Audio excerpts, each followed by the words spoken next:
আসসালামু আলাইকুম সুপ্রিয় শিক্ষার্থীবৃন্দ, সবাইকে স্বাগতম জানাচ্ছি। আমি Mohammad Habibul Bashar, lecturer physics, government science college. আমি গত 8 তারিখে একটা ক্লাস নিয়েছিলাম পদার্থবিজ্ঞান বিভাগ, পদার্থবিজ্ঞানে।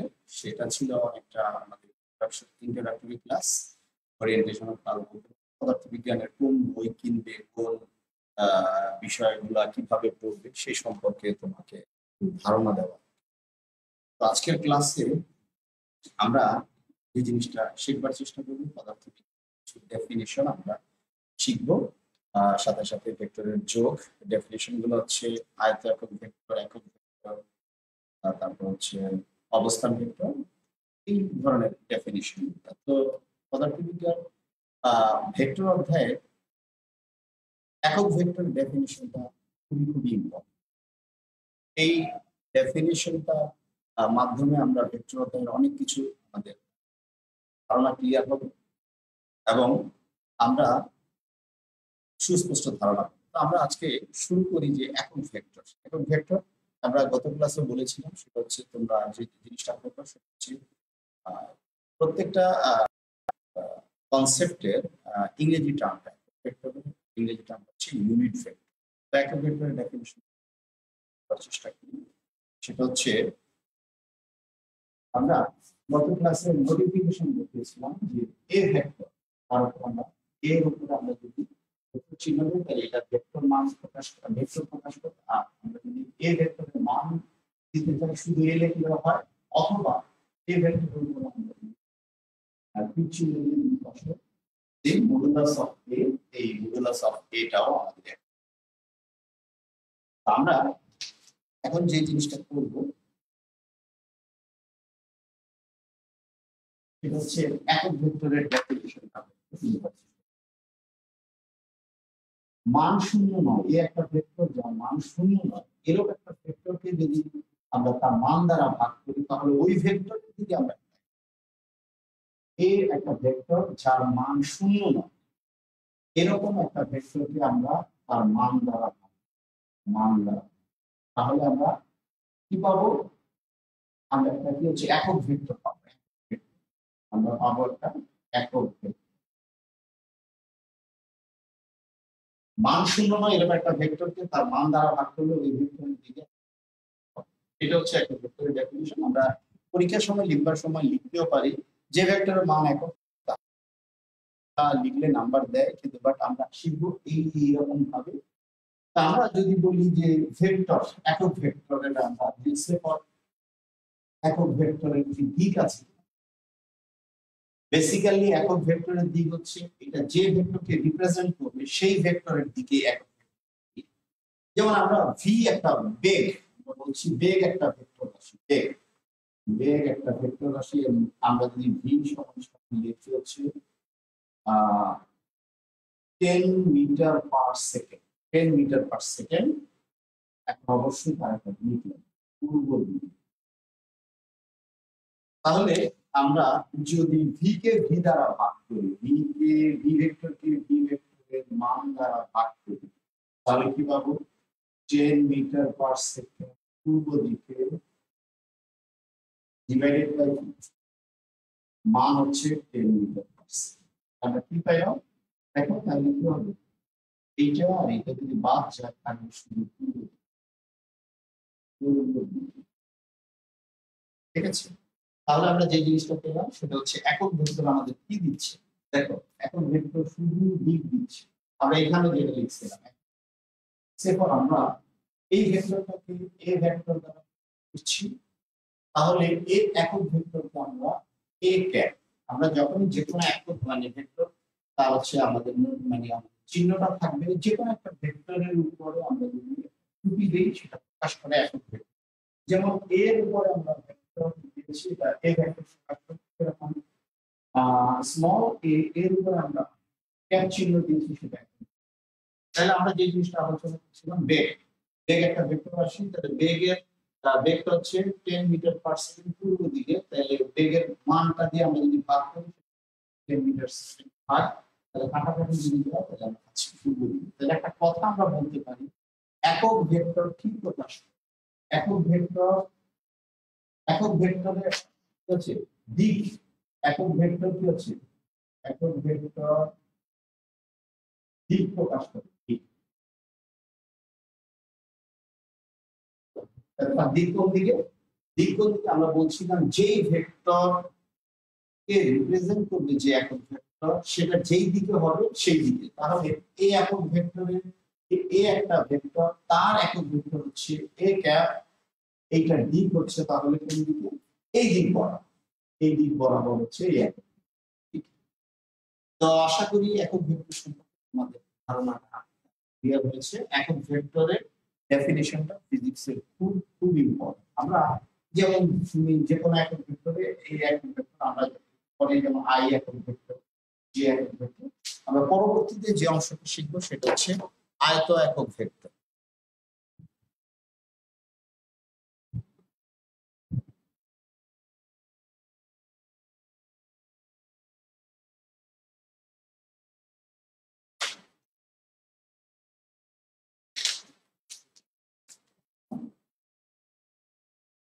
আয়ত একক ভেক্টরের ডেফিনিশন আমরা একটু, তোমরা বই থেকে এই অংশটা একটু দেখে নিবে, তাহলে আমরা পরবর্তী যে জিনিসটা দেখছি আয়ত একক ভেক্টর। আমরা প্রসঙ্গ কাঠামো নিয়ে আলোচনা করেছি, স্কুলের প্রসঙ্গ কাঠামো, প্রসঙ্গ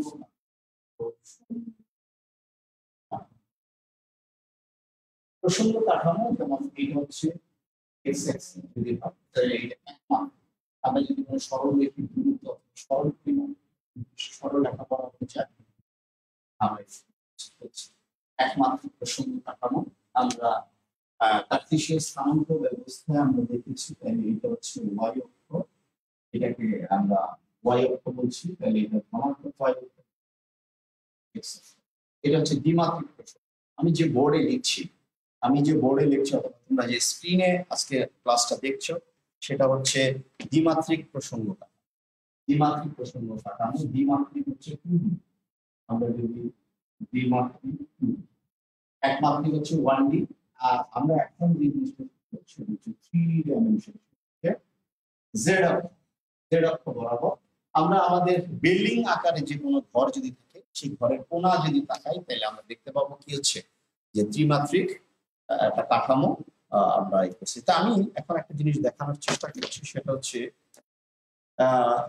এইটা, আশা করি দেখতে পাচ্ছ আমি দুইটা বল পয়েন্ট কলম, পুরোনো বল পয়েন্ট কলম, সেটা একটু পুড়িয়ে জোড়া লাগিয়েছি এইটা। তাহলে এইটা সবুজ অক্ষটা হলো এক্স অ্যাক্সিস, এটা হচ্ছে ওয়াই অ্যাক্সিস। এটা একটা দ্বিমাত্রিক প্রসঙ্গ কাঠামো।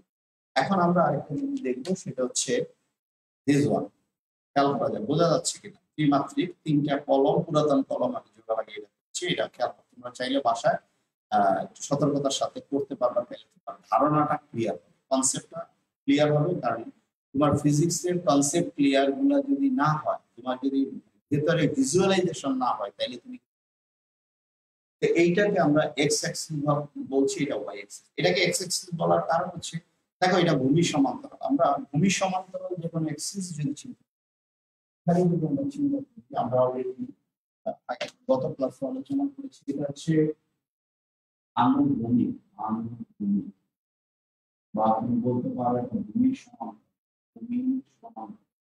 সাধারণত ভূমি সমান্তরাল অর্থটা এক্স অ্যাক্সিস চিন্তা, এইটা হচ্ছে ভূমির উপরে লম্ব, ভূমির উপরে লম্ব, এটা উল্লম্ব, যেমন স্কুলে তোমরা করছো আনুভূমিক রেখা ভূ রেখা, এটা উল্লম্ব, এটা হচ্ছে থার্ড অ্যাক্সিস জেড।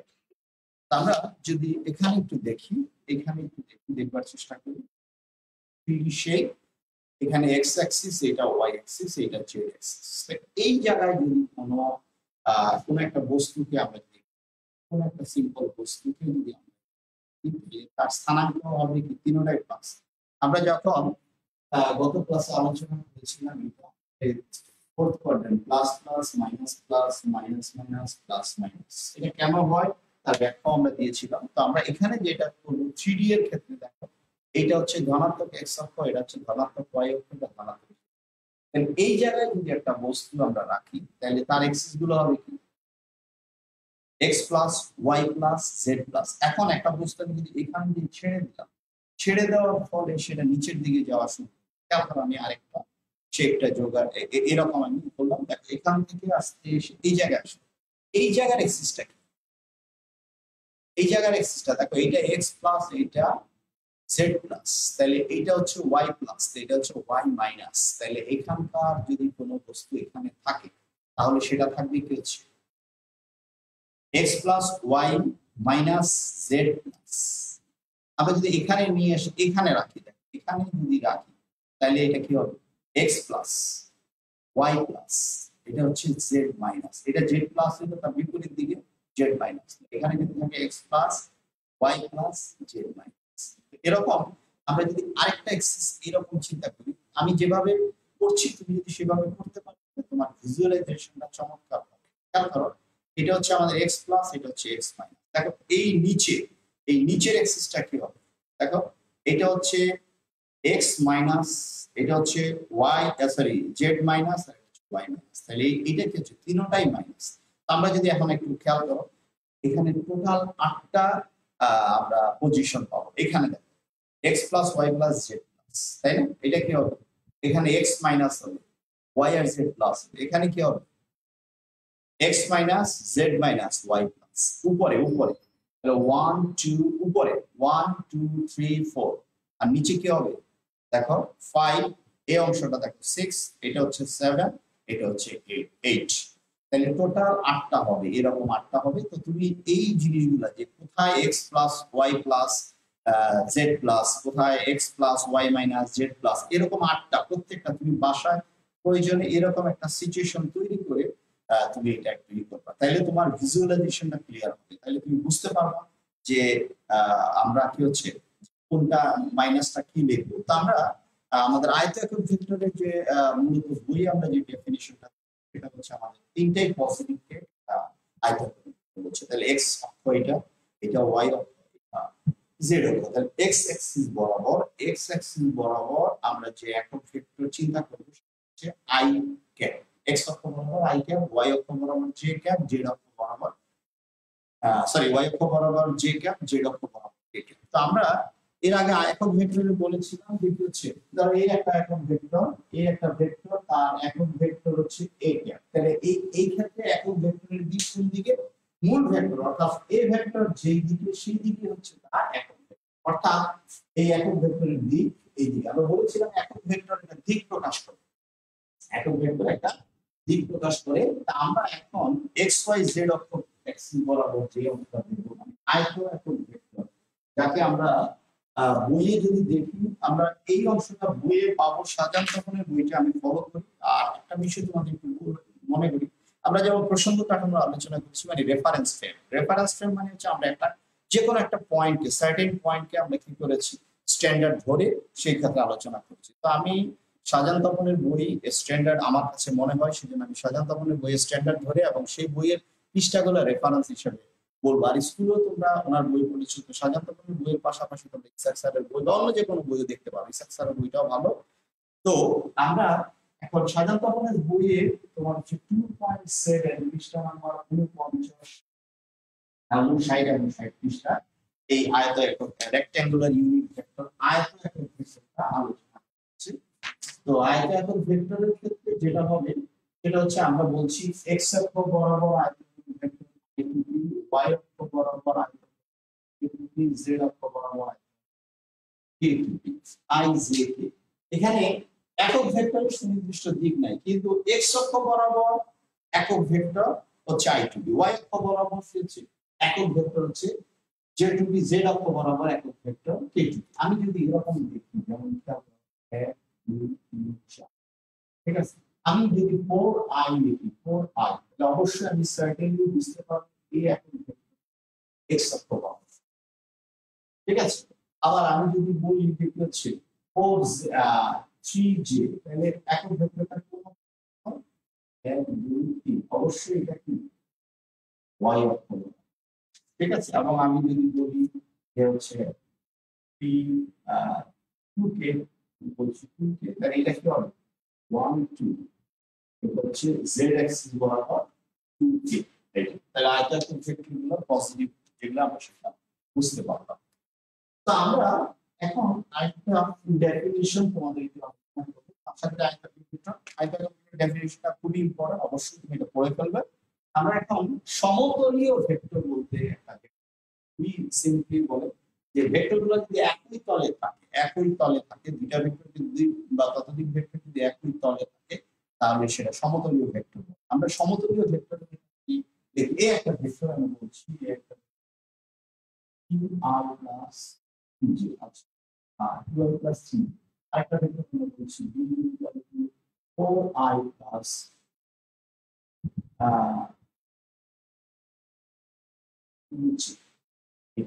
এই দুটা ভেক্টর সমতলীয় কিনা, তারপর আমরা এই দুটা ভেক্টর সমতলীয় কিনা সেটা করার চেষ্টা করব। দেখো প্রথমটা যেটা বলছে হচ্ছে কত, প্রথমটা বলছে হচ্ছে 2i প্লাস 3j। দেখো এইটা হচ্ছে 1 আর হচ্ছে 3j 1 2 3, তাহলে পয়েন্টটা আসছে এই পয়েন্ট এইখানে, তাহলে ভেক্টরটা হবে এরকম। এই ভেক্টর এটা হচ্ছে একটা ভেক্টর। আবার দ্বিতীয় ভেক্টরটা আমরা করছি কত 4i। দেখো 1 2 3 4 4i আর হচ্ছে 2j 1 2, এটা হচ্ছে এইটা।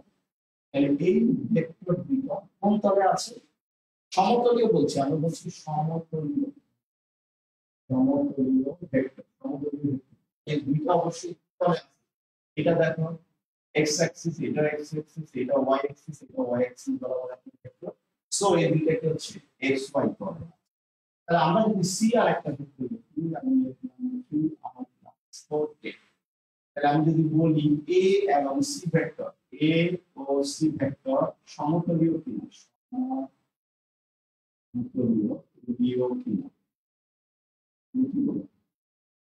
যে দেখো হ্যাঁ প্রথমটা i, ঠিক আছে, এটা i, 3i, এটা i আছে, এটা i আছে, তাহলে দুইটা একই তলে আছে, কিন্তু এইটা আর এটা দেখো, তাহলে এইটা হচ্ছে এই সি ভেক্টরটা কোন তলে আছে, সি ভেক্টরটা দেখো, সি ভেক্টরে i তার মানে x অক্ষ বরাবর আর k হচ্ছে কি y অক্ষ z অক্ষ বরাবর। তাইলে আমরা সি ভেক্টরটা পাবো কোথায়, এই অ্যাক্সিস এখানে পাবো। সি ভেক্টরটা হচ্ছে x z তলে আছে, তো x z তলে আছে, তাহলে আমরা বুঝতে পারছি সেটা হচ্ছে যে কি। এখন যদি তোমাকে আমি বলি যে হচ্ছে আরেকটা যদি দেখি ডি আরেকটা হচ্ছে 4j প্লাস 4k 2k, এইটাকে আমি দিলাম।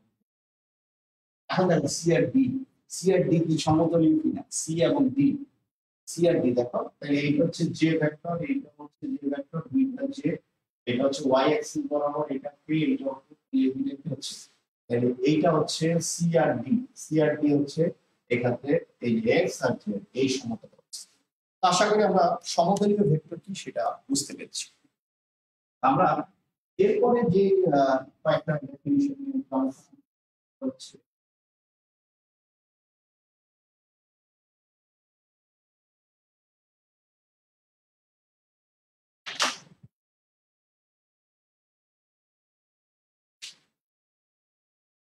সেটা হচ্ছে অবস্থান ভেক্টর। অবস্থান ভেক্টর, পজিশন ভেক্টর খুবই কমন ডেফিনিশন, তোমরা জানো অবস্থান ভেক্টর, এটা স্কুলেও তোমরা পড়ছো। অবস্থান ভেক্টরের ডেফিনিশনটা বলছে প্রসঙ্গ কাঠামোর মূল বিন্দুর সাপেক্ষে, এটা হচ্ছে একটা দ্বিমাত্রিক, এইটা হচ্ছে প্রসঙ্গ কাঠামোর মূল বিন্দু, এটা এক্স অ্যাক্সিস, এটা হচ্ছে ওয়াই অ্যাক্সিস। আমি কিন্তু খেয়াল করো এই বিষয়গুলো ম্যাথের সাথে অনেক বেশি সামঞ্জস্যপূর্ণ, তোমরা ম্যাথের কনসেপ্টগুলো একটু ভালো করে ডেভেলপ করবে, না হলে ফিজিক্স বুঝতে কষ্ট হবে। তারপর বলছি প্রসঙ্গ কাঠামোর মূল বিন্দু, এটা হচ্ছে মূল বিন্দু। প্রসঙ্গ কাঠামোর মূল বিন্দুর সাপেক্ষে কোন বিন্দুর অবস্থান, আমরা এই একটা বিন্দু নিলাম, প্রসঙ্গ কাঠামো এই বিন্দু নিলাম, তাহলে এই বিন্দুর অবস্থান আমরা নির্ণয় করব। এই প্রসঙ্গ কাঠামোর মূল বিন্দুর সাপেক্ষে কোন বিন্দুর অবস্থান যে ভেক্টর দ্বারা নির্দেশ করে, এটাকে আমরা লিখলাম ও পি। তাহলে এই ওপি ভেক্টরটাই হচ্ছে কি অবস্থান ভেক্টর, ওপি ভেক্টর হচ্ছে কি তার অবস্থান ভেক্টর। অবস্থান ভেক্টরকে আমরা আর অবস্থান ভেক্টর, ঠিক আছে। পজিশন ভেক্টর ইংরেজিতে আমরা যেটা বলছি পজিশন, আমরা বলছি ওপি অবস্থান ভেক্টরকে আমরা প্রকাশ করছি কি দ্বারা আর দ্বারা, তাহলে OP is equal to r vector. এখানে আমরা আরেকটা ভেক্টরের আলোচনা একটু করে ফেলি, সেটা হচ্ছে সরণ সরণ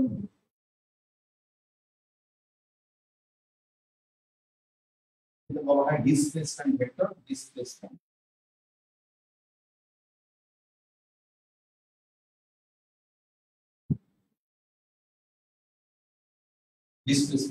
তাহলে ডিসপ্লেসমেন্ট ভেক্টরটা কি? ডিসপ্লেসমেন্ট ভেক্টরটা হচ্ছে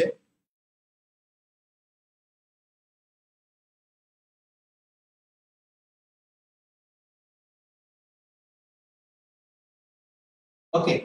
আমরা ডিসপ্লেসমেন্ট ভেক্টরটা একটু দেখি। সেটা হচ্ছে ডিসপ্লেসমেন্ট ভেক্টরের ডেফিনেশন আমরা বলছি অবস্থান ভেক্টরের পরিবর্তন। অবস্থান ভেক্টরের পরিবর্তন, অবস্থান ভেক্টরের পরিবর্তন, পরিবর্তন করা ডিসপ্লেসমেন্ট ভেক্টর। তাহলে আমরা এই একটা অবস্থান ভেক্টর ধরে নিচ্ছি আরেকটা বিন্দু, এই বিন্দু। এই বিন্দুর জন্য আমরা আরেকটা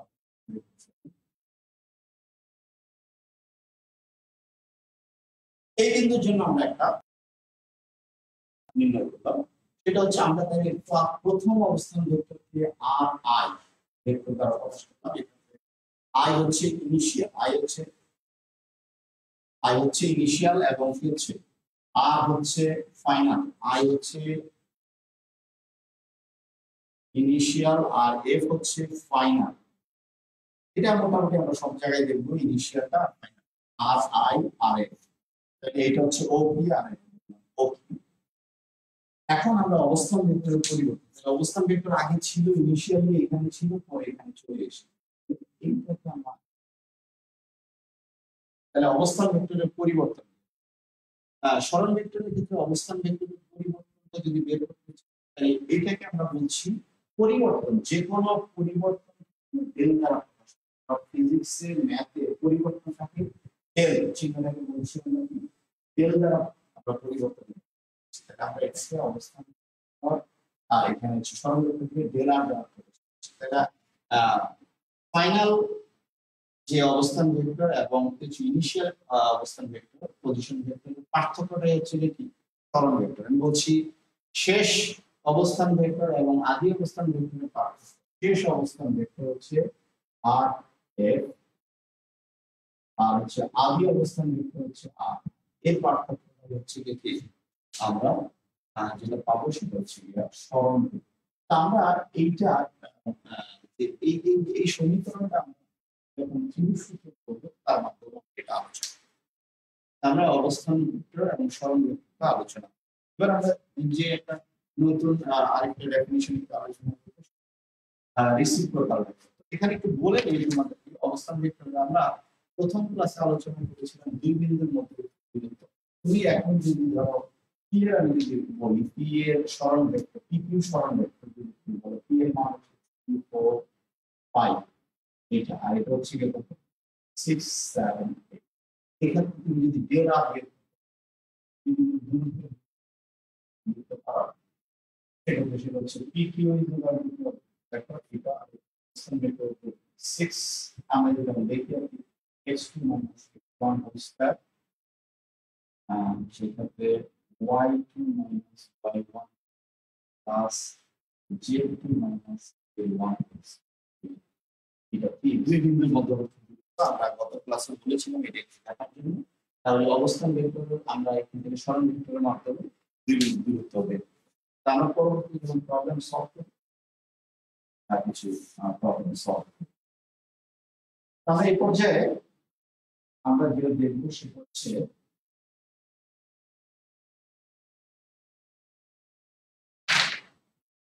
বিপরীত ভেক্টর।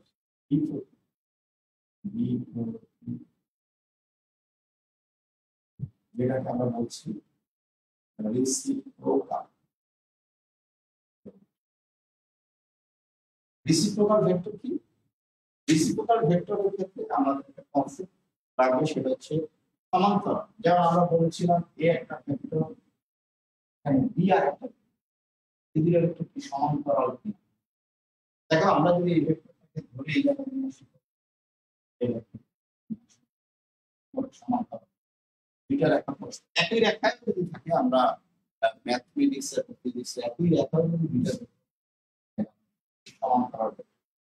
তো সমান্তরাল ভেক্টর যেমন আমরা যদি বলি সিম্পলি আমি যদি তোমাকে বলি 4i 3i 3i 4i আর 3i এই দুইটা ভেক্টর সমান্তরাল কি হবে দুইটা ভেক্টর সমান্তরাল কিনা যদি সমান্তরাল এরকম 4i 4i সমান্তরাল কিনা সমান্তরাল yes 4i সমান্তরাল কিনা হবে কি yes হ্যাঁ কারণ কি দেখো দুটো x অ্যাক্সিস বরাবর x অ্যাক্সিস বরাবর সেটা হচ্ছে 4i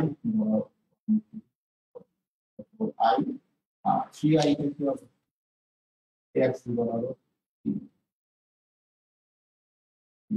তাহলে দুইটাই কি হচ্ছে x অ্যাক্সিস বরাবর সেটাতে এই দুটো হচ্ছে সমান্তরাল আমরা সমান্তরাল ভেক্টর জানলাম আমাদের রেসিপ্রোকাল ভেক্টর যে ডেফিনিশন আছে সমজাতীয় সমজাতীয় মানে একই জাতীয় আমরা বলছি একই জাতীয় মানে কি বেগ বেগ সরণ সরণ ত্বরণ তাহলে দুইটা ভেক্টর যদি কি হচ্ছে সমান্তরাল এবং সমজাতীয় একটার মান অপরটার বিপরীত তারপর একটি মান অন্যটির বিপরীত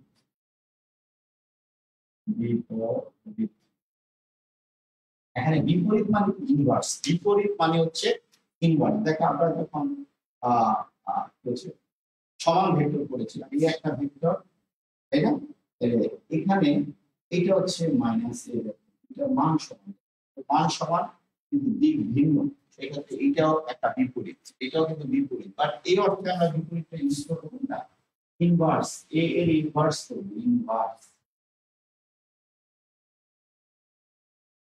যদি করি আমরা তাহলে সেটা পাবো বিপরীত এই বিপরীত আর এই বিপরীতের মধ্যে পার্থক্য সংখ্যা একটার মান বলছি ঠিক না একটার মান অন্যটার মান বলছি তাহলে আমরা যদি কোনো কারণে 4i একটা ভেক্টর এই একটা ভেক্টর 4i আর ভেক্টর বললাম বি আর একটা হচ্ছে কত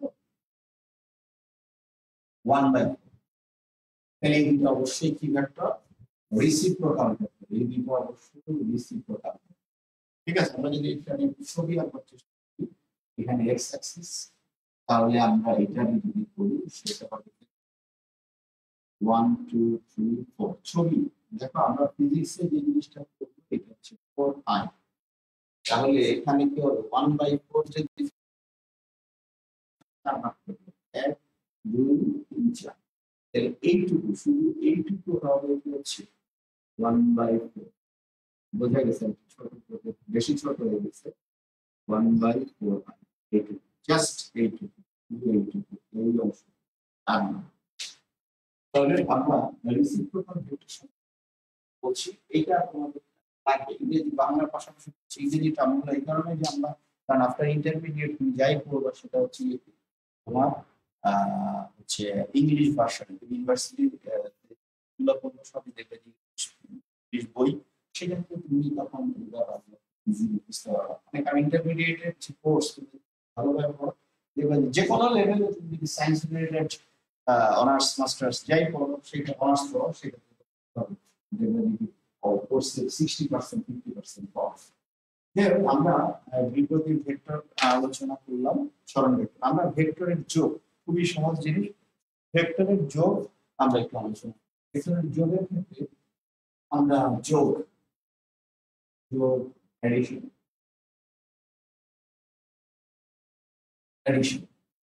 এডিশনটা কি হচ্ছে আমরা এডিশনের জন্য সেটা যে কোনো সেফর এ একটা ভেক্টর বি আরেকটা এই দুইটা ভেক্টর প্রথম কন্ডিশন ফার্স্ট কন্ডিশন হচ্ছে যে এটা আমরা এটা জানি আমি বলেছিলাম একটা ইনিশিয়াল পয়েন্ট আদি বিন্দুটা হচ্ছে এটাকে আমরা বলছি পা এটাকে বলছি হচ্ছে মা এটা হচ্ছে বি ভেক্টরের পা এটা হচ্ছে বি ভেক্টরের তো আমরা ইনিশিয়াল পয়েন্ট এন্ডিং পয়েন্ট তো আমরা এখানে একটা সিম্পলি কথা প্রথম ভেক্টর দুইটা ভেক্টর যদি প্রথম ভেক্টরের শীর্ষবিন্দু দেওয়া মাথায় দ্বিতীয় ভেক্টরের পা রাখতে হবে এখানে একটা বিষয় খেয়াল রাখতে হবে কোনো অবস্থাতে আমরা এই ভেক্টরকে আমরা একটা কনসেপ্ট একটু ডেভেলপ করে ফেলি, ভেক্টর স্থানান্তর থাকে না, ভেক্টর স্থানান্তর। তুমি যদি একটা ভেক্টরকে স্থানান্তর করতে সে বলে এই ভেক্টরকে তুমি এখানে নিয়ে আসবে, এই ভেক্টরকে তুমি এখানে, তাহলে তার কি থাকবে, এইটুকু হচ্ছে তার মান, এইটুকু হচ্ছে তার মান। আমরা গত ক্লাসে আলোচনা করেছি মান সমান থাকতে হবে, মান কি হবে, সমান হবে, এই মান সমান। আর এটার দিক এরকম, যেমন এখন তুমি এখান থেকে এখানে নিয়ে এসে এরকম যদি দাও, ঠিক আছে, তাইলে কিন্তু হবে। তাহলে হবে না কি, না হ্যাঁ মান সমান আছে বাট তার দিকটা ছিল কি এই দিক বরাবর, দিকটা হচ্ছে এই দিক বরাবর, তুমি কি করেছো এটার দিকটা চেঞ্জ করে ফেলছো। তাহলে মান এবং দিকের কোনো পরিবর্তন করা যাবে না, এক্ষেত্রে মান এবং দিকের কোনো পরিবর্তন করা যাবে না। আমি যে কোনো জায়গায় নিয়ে যাই, এই ভেক্টরটা তুমি যে কোনো জায়গায় নিয়ে যাই, এখান থেকে এখানে নিয়ে আসলাম, কিন্তু মান সমান করবে, ডিরেকশনটা যেদিকে ছিল সেদিকে থাকবে। এটাই হচ্ছে ভেক্টর স্থানান্তর। এই ভেক্টর স্থানান্তর এই অংশটা বুঝতে সমস্যা হবে না। আমরা ভেক্টর যোগের ক্ষেত্রে স্থানান্তরের কথাটা বেশি কাজে লাগে। তাহলে আমরা ভেক্টর স্থানান্তর দেখলাম, তাহলে আমরা এই ভেক্টরটাকে নিয়ে আসলাম, তাহলে বলছি প্রথম ভেক্টরের মাথায়, প্রথম ভেক্টরের মাথায় দ্বিতীয় ভেক্টরের পা, বা প্রথম ভেক্টরের মাথায় দ্বিতীয় ভেক্টরের শিশু নিই। তাহলে এই ভেক্টরটাকে আমরা এখানে নিয়ে আসি, এটা আছে এই ভেক্টর মান। তাহলে এখন দেখো আমরা বলছি এইটা এই ভেক্টর, ধর আমি ও দিলাম, ও না আমি এটা এম দেই, এটা এম দেই, এখানে দেওয়া গেছে এম এম আর ও না দিয়ে পি। তাহলে এখন আমাদের যেটা হবে ভেক্টরের যোগকে, প্রথম ভেক্টরের আদি বিন্দু থেকে, প্রথম ভেক্টরের আদি বিন্দু থেকে দ্বিতীয় ভেক্টরের শীর্ষ বিন্দু পর্যন্ত যদি আমরা রেখা টানি, সেই রেখার মান হবে এই লব্ধি ভেক্টর, এডিশন, দুইটা ভেক্টর যোগ করে আমরা যা পাবো সেটা হচ্ছে লব্ধি ভেক্টর।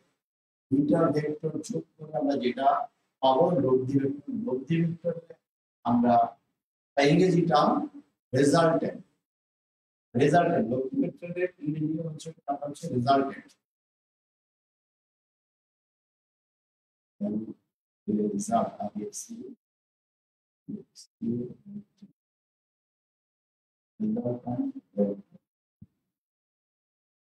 Resultant vector. তাহলে আমরা এইটা হচ্ছে লব্ধি ভেক্টর, এটা হচ্ছে আমাদের লব্ধি ভেক্টর।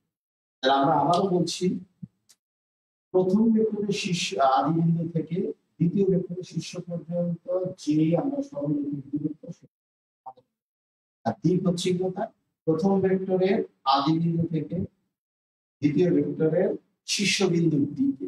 তো এটার সাথে আমাদের ত্রিভুজ সূত্রের একটা আমরা মিল খুঁজে পাই। তো আমরা যখন ভেক্টরের যোগ করবো সেক্ষেত্রে ত্রিভুজ সূত্রটা একই রকম, সেক্ষেত্রে ত্রিভুজ সূত্র আমরা যোগের ক্ষেত্রে ত্রিভুজ সূত্র। আমরা বলছি এটা একটা ত্রিভুজ, এই একটা ত্রিভুজ, ত্রিভুজ সূত্রটা পরীক্ষা হলে আসে আমাদের এমসিকিউ মাঝে মাঝে ছবি দিয়ে বলে ঠিক আছে কিনা চেক করো। আমরা যদি দেখি একটা ত্রিভুজের দুইটা বাহু সন্নিহিত, দুইটা বাহু যদি একই ক্রমে, দুইটা ভেক্টরের মান ও দিক প্রকাশ করে, ত্রিভুজের দুটি সন্নিহিত বাহু যদি একই ক্রমে এবং বিপরীত ক্রমে, একই ক্রমে আর হচ্ছে বিপরীত বিপরীত একই ক্রমে হচ্ছে, যেমন জায়গা থেকে আমরা এ একটা ভেক্টর আর একটা ভেক্টর হচ্ছে বি, তাহলে এই দুটো হচ্ছে একই ক্রম। আর যদি এ একটা ভেক্টর বি আর একটা ভেক্টর, দুটো হয় তাহলে দুইটা বিপরীত ক্রম। তাহলে দেখো এটা ডিরেকশন এরকম দিয়ে এরকম হয়, তাহলে এটা একই ক্রম। তাহলে একটা ত্রিভুজের দুটো সন্নিহিত বাহু যদি একই ক্রমে, দুটো তাহলে ত্রিভুজের তৃতীয় বাহুটা থার্ড বাহু বিপরীত ক্রমে বিপরীত মান প্রকাশ করে, এই হয়েছে বিপরীত ক্রমে পাইনি, এটা হয়ে গেছে একই ক্রমে। এই এই এই তাহলে তার লব্ধি প্রকাশ করবে কিভাবে, এরকম লব্ধি প্রকাশ করবে বিপরীত, দেখো এটা এই এটা এই, এই দিকে আসলে একই ক্রম হচ্ছে, এখন এটা বিপরীত ক্রম হচ্ছে। সো এখানে আমরা যদি এই ছবিটা দেখি, আমরা এখানে এটাকে বলছি এটা হচ্ছে এ, এটা বি সি, এবিসি, তাহলে এটা পি ভেক্টর, ভেক্টর হচ্ছে আর, তাহলে আমরা প্রকাশ করতে পারি তাহলে আর ভেক্টর ইজ ইকুয়াল টু হচ্ছে কিউ প্লাস কিউ। দেখো এই পি ভেক্টর এবং কিউ ভেক্টরের মধ্যে হচ্ছে আমরা ভেক্টরের যোগটা যদি লিখি তাহলে পি ভেক্টর হচ্ছে প্রথম ভেক্টর, কিউ ভেক্টর হচ্ছে দ্বিতীয় ভেক্টর। তাহলে প্রথম ভেক্টরে আমরা কি হচ্ছে শীর্ষবিন্দু, প্রথম ভেক্টরের শীর্ষবিন্দুতে আমরা দ্বিতীয় ভেক্টরের প্রাথমিক স্থাপন করি।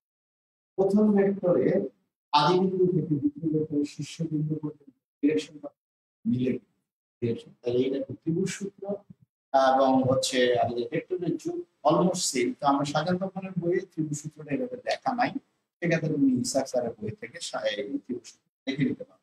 তাহলে আমরা জাস্ট এটা দুইটা ভেক্টর যদি একই ক্রমে হচ্ছে দুইটা দুইটা ত্রিভুজের দুইটা বাহু যদি একই ক্রমে দুইটা মান ও দিক নির্দেশ করে তাহলে তৃতীয় বাহুটা বিপরীত ক্রমে তাদের।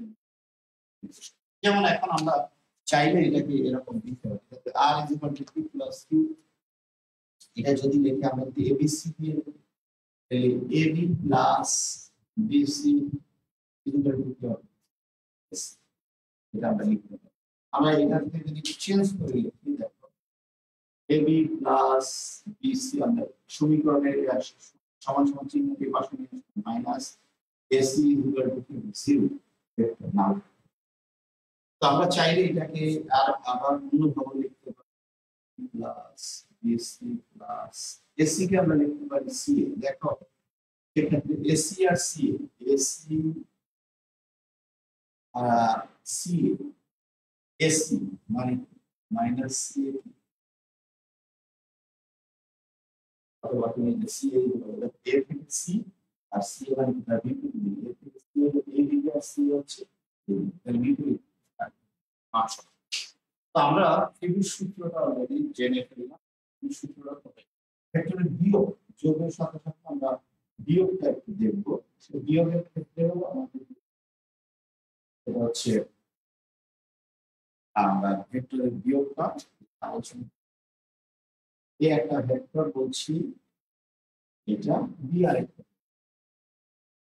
আমরা আমরা যেটা আলোচনা করেছিলাম সমান ভেক্টর এবং নেগেটিভ ভেক্টর মানে ইউনিট ভেক্টর, সমান ভেক্টর এবং ঋণাত্মক ভেক্টর, ইকুয়াল ভেক্টর আর হচ্ছে নেগেটিভ ভেক্টর। তো বি ভেক্টরের ঋণাত্মক ভেক্টর কোনটা?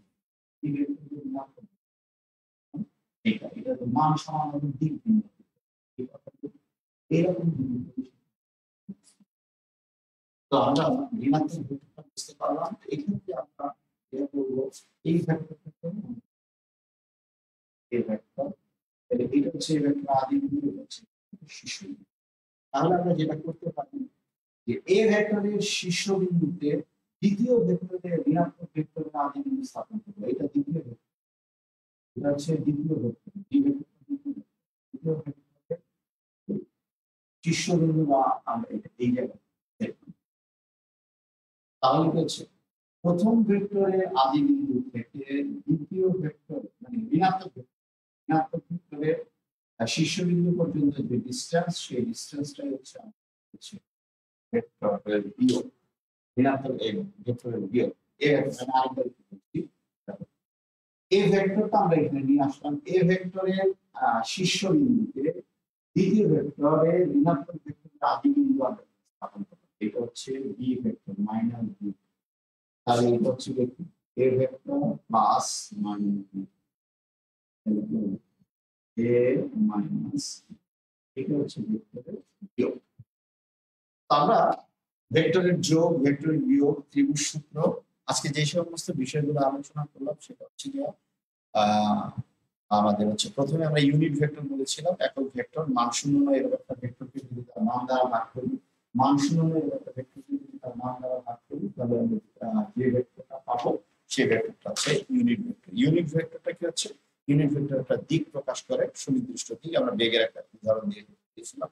তারপরে আমরা আলোচনা করেছিলাম কি হচ্ছে রেক্ট্যাঙ্গুলার ইউনিট ভেক্টর, সেক্ষেত্রে আমরা এরকম 3D শেপ নিজেরা তৈরি করে নিজেরা বাসায় করব।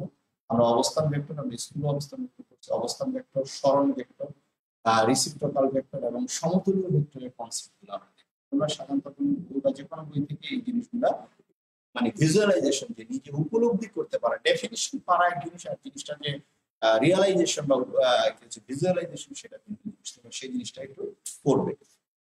তারপরে আমরা আলোচনা করেছি হচ্ছে ভেক্টরের যোগ, ভেক্টরের যোগ, এবং আমরা আলোচনা করেছি ভেক্টর বিয়োগ। তো আমি আজকে লাস্ট একটা, অনেক তোমরা আগে থেকেই জানো এরকম টপিকস নিয়ে আমরা একটু জাস্ট তোমাদের ধারণা দেবো নেক্সট ক্লাস আমরা।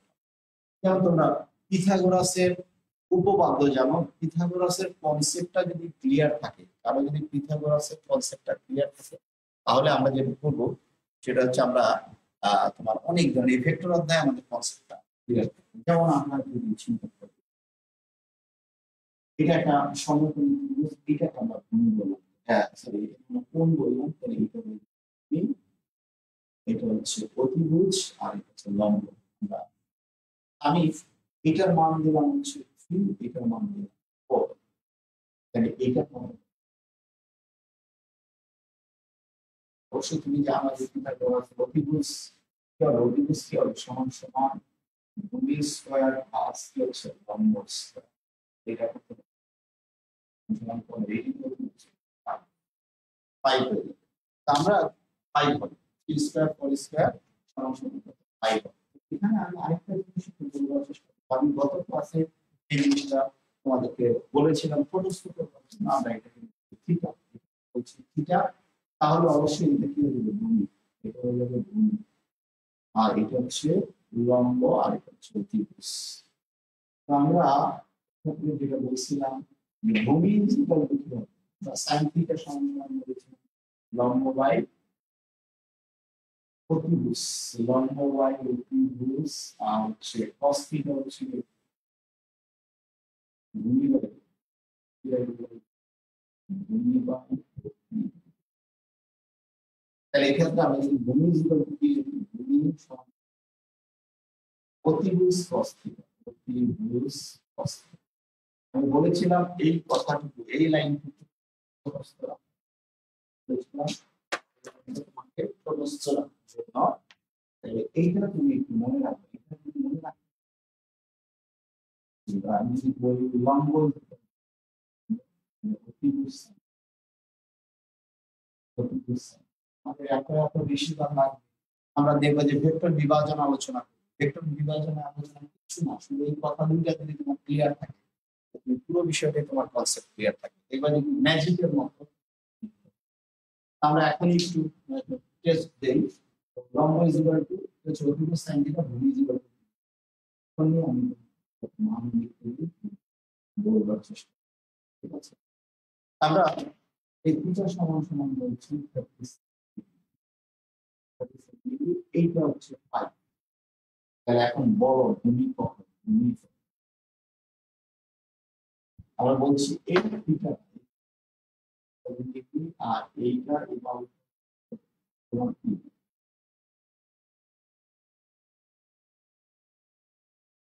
তাহলে এটা কত হবে, ভূমি কত হবে, দেখো তাহলে 5 cos 36। আর যদি বলি লম্ব কত, লম্ব লম্ব সমান কত 5, ঠিক আছে। এখন তুমি দেখো আমরা এই জায়গার মধ্যে এইটার যদি আমরা যদি বের করতে চাই লব্ধিকতা, আমরা অলরেডি এটা আমাদের জানা পদ্ধতি, এই জানা পদ্ধতিতে আমরা ভেক্টরের মাধ্যমে এটা দেখবার চেষ্টা করি। দেখো আমি যদি বলি, আমি একটু বুঝতে যেটা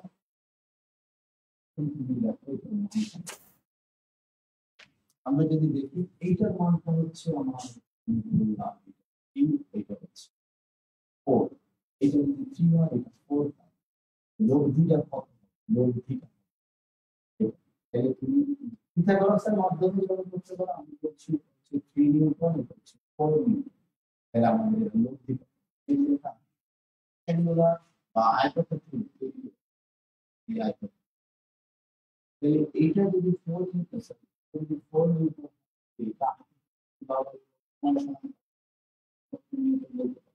এইটা 3 নিউটন, এটা 4 নিউটন। দেখো এটা কত হবে, এই বাহুটা, এই বাহুটা এটা হচ্ছে এইটাই কি লব্ধি না, আমরা ভেক্টর যোগের, দেখো প্রথম ভেক্টর, এটা দ্বিতীয় ভেক্টর, প্রথম ভেক্টরের শীর্ষবিন্দুতে দ্বিতীয় ভেক্টরের পাদবিন্দু স্থাপন, প্রথম ভেক্টরের আদিবিন্দু থেকে, প্রথম ভেক্টরের আদিবিন্দু থেকে দ্বিতীয় ভেক্টরের শীর্ষবিন্দু থেকে দূরত্বটা হচ্ছে কি, ভেক্টর গুলোর লব্ধি, রেজাল্ট। এই ডিরেকশনটা এদিকে। এখন এইখানকার কোণ যদি বের করতে যাও, তুমি একবার এটা আগে থেকে জানো নতুন কিছু। যেমন এখানে কোণ করতে চাইলে আমরা যদি tan theta tan theta equal to এটা হচ্ছে লম্ব 4 y 3 theta equal to tan inverse 4/3 যেমন চলে আসে, তাই না? 4 আর 3, তাহলে এইটা তুমি করতে অভ্যস্ত। দেখো পিথাগোরাসের উপপাদ্য বা পিথাগোরাসের যে কনসেপ্ট, সেই কনসেপ্ট দিয়ে তুমি এই কাজগুলো করতে পারো। থিটা মান বের হবে। তুমি দেখবা যে আমরা যখন সামন্ত সামন্তরিকের সূত্র আলোচনা করব তখন আমরা কি করব, এই জিনিসগুলো থিটার মান নির্ণয় করব। একই জিনিস এটা করা যাবে। যাই হোক, আমরা আজকে এই অঙ্কটি একটু আলোচনা করে আমরা আজকের ক্লাসটা আমরা শেষ করব। তো তোমরা যারা তখন ধরে লাইভে ছিল, তোমাদের সবাইকে ধন্যবাদ জানাচ্ছি। আমরা আগামী ক্লাসে তোমরা একটু প্লিজ, যেটা হচ্ছে আয়ত একক ভেক্টর এবং একক ভেক্টরটা খুব ভালো করে আলোচনা করার পর তারপরে আমরা দেখা যাচ্ছে আমরা ভেক্টর বিভাজনের অংশগুলো নিয়ে আলোচনা করবো, ভেক্টরের বিশ্লেষণ অংশগুলো নিয়ে আলোচনা করবো। মূলত আমি তোমাকে বলছি তুমি একটু খেয়াল রাখো যে তোমার কনসেপ্টের জায়গাগুলো তুমি চেষ্টা করো যে ম্যাথের প্রবলেমগুলো সলভ করে কনসেপ্টের জায়গাগুলো বুঝতে পারো। এতক্ষণ আমার সাথে থাকবার জন্য আমি সবাইকে ধন্যবাদ জানাচ্ছি। তো আশা করি আগামী ক্লাসটা আমার 22 তারিখ, তো 22 তারিখ হয়তো পূজার ছুটি থাকবে। তো এরপরে যে ক্লাসে আমরা করবো সেক্ষেত্রে আমরা কি হচ্ছে আয়তাকার ভেক্টর একক ভেক্টর নিয়ে আলোচনা করে ভেক্টর বিভাজনের দিকে যাব। তো সবাইকে ধন্যবাদ জানাচ্ছি। যারা সনাতন ধর্মের আছো তাদের পূজার শুভেচ্ছা। আর বাকি সবাই বাসায় থাকবা, নিরাপদে থাকবা, ভালো থাকবা আর বইয়ের সাথে থাকবা।